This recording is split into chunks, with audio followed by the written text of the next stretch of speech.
So you mentioned burnout. I think it would be beneficial to dig into the 12 stages of burnout, baby, because it doesn't just happen overnight.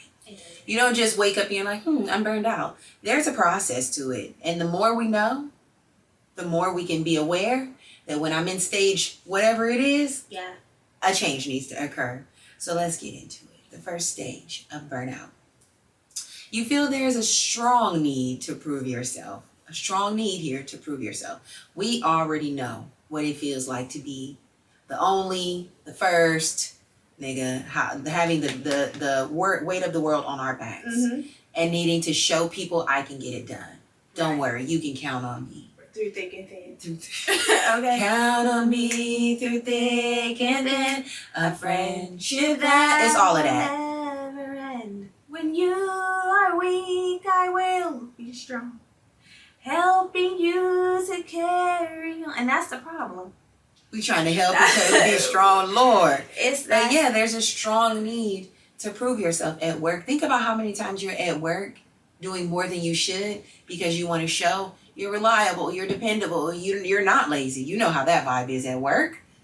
Don't be the only black person on the team. And I am the only black person on the team. Then you're going above and beyond just to show.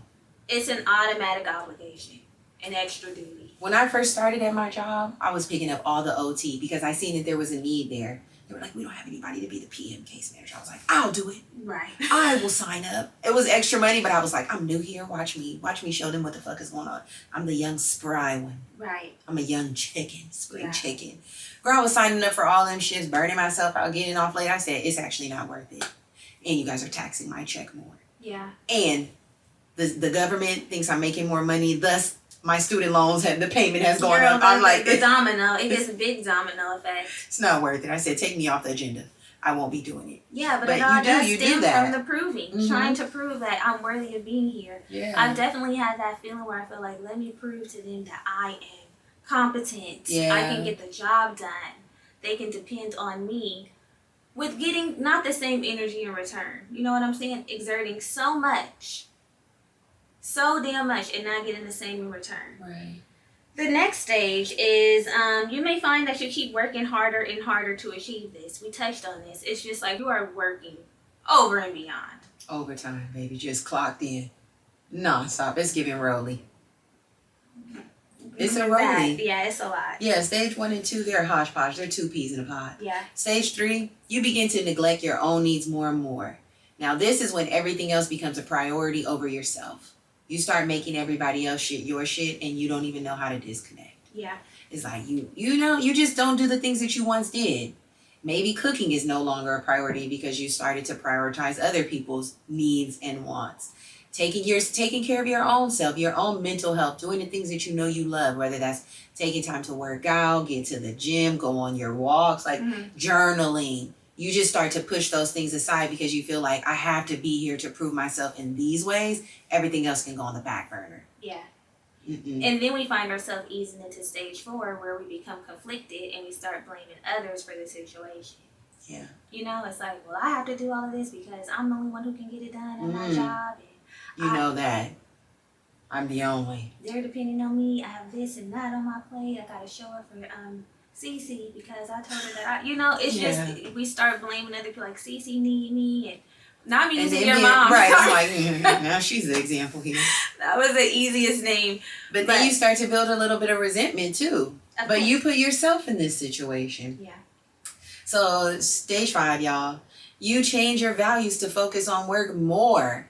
Now it's like, maybe church was your thing on Sunday, but now they need somebody on Sunday, so it's giving, I can miss church. I'll do online. I don't need to be there. You start replacing the things that you really care about with the things you now need to get done. Right. No, I'm not switching my shit around. But this is how we get to the point where we're exhausted. Yeah. And then we start to deny the problems that are occurring due to us being so overwhelmed with the stress from the work that we have prioritized. Yeah. It's like, oh, I'm feeling something. Right. I don't want to say that it's because of work, but I'm definitely feeling something. The denial stage.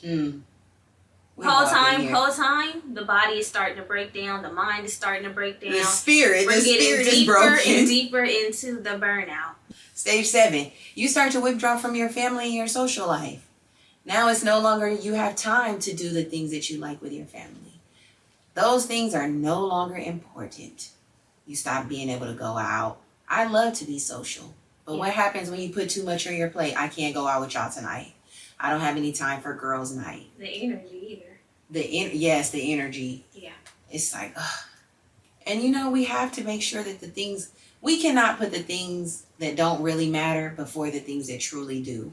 Our family, our friends, the things that fill us up, make us feel good if you have a functional, healthy, dynamic, family dynamic and social life.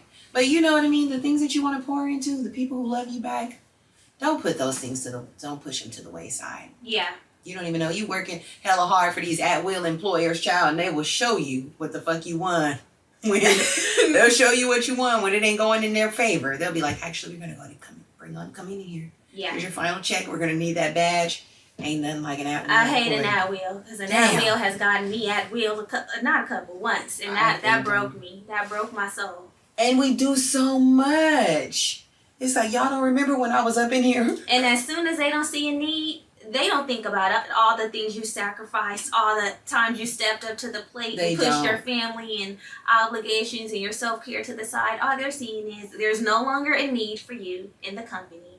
So, goodbye. Sad. And that's really how I gauge what I'm going to do. I'm like, y'all don't give a about me. Y'all don't. Yeah. I'm going to do what I'm going to do. Because you know what? You got to give a about you. Because they don't. And so this is when the quiet quitting enters the chat. We have to give about us, and that's why we're having this conversation. So that brings us to stage 8, where after we have prioritized work and put all of our family and social life to the back burner, we also have a negative behavior towards the people that we love, right? Like our behavior starts to change, and the people around us start to feel it. Like, yeah, I what's can going always on tell with you? When you're getting a little burned out. I'm like, oh, she's testy. She's spicy. I can tell with you too. Really? Yes. Well, we can tell. We're tapped in. We can tell. We're tapped in. No, it does happen. You know when people are short. You feel when I'm short and snappy, it's like, I feel like I have so much on my plate. You do. That my mental capacity for anything else is slim to none. A dot. Yeah. It's a fucking dot. All I'm thinking about is what I have to do and how much time I have to do it. It's like. And that's another thing. There never feels like there's enough time in the day. Mm-hmm. Okay. Next stage. This is stage 9. Depersonalization happens. You don't even feel like yourself. You all know how it feels. Maybe you don't know because maybe you don't know. But when we disassociate, when things are hard, times are hard, trauma's setting in. Yeah. We disassociate from our body, our experiences. You don't even realize what's going on. You become a shell of yourself. I was just going to say, for me, it's a shell of yourself. I feel like a shell. Same. I feel like, it's like you're on autopilot. You're just getting to the next stage, the next phase. You're just going from one, You're operating on a percentage of yourself. Very slim. It's like the battery's yellow. Girl, my battery be red.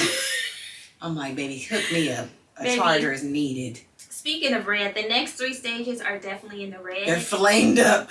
These are the 911 stages where it's like, hold on, if you feel this, you gotta really call in some assistance. So stage 10, you might feel like you are empty or numb, completely disengaged, like just not good. Yeah, substance abuse might occur here. Yeah, you might get to start drinking. Something to distract you. Something to distract yourself and make you feel like you can cope with everything that's happening. Mm-hmm. And again, y'all, these last 3 stages, professional help. You got to turn it off and call in. Call in some reinforcements. Yeah, stage 11, you feel depressed, lost, and completely exhausted. Down. Yeah. At this point, call. Yeah. Get somebody else. Don't call us. I thought you were about to say call me. Don't call her. No, don't call me. No. Call your therapist. And then the last stage of burnout is when you feel like you are mentally and physically about to collapse. That phrase where they say, you better sit down before you get sat down, is hella real. Yeah. Your immune system is compromised. You might get sick. You might just really break, a breakdown. it's like you snap. Have you ever been so tired and like feeling overwhelmed that it brings you to tears? Yes. It's like, how am I going to get all this done? How? Yeah. How? The other day, I felt so tired that I just was like, I have to go to bed. Yeah. It was so early. I think it was like 8:45. I'm like, let me just prepare myself and get in the bed because I'm tired. If I don't go to bed this early, it's not going to be good tomorrow. Yeah, you'll just put yourself more in a deficit.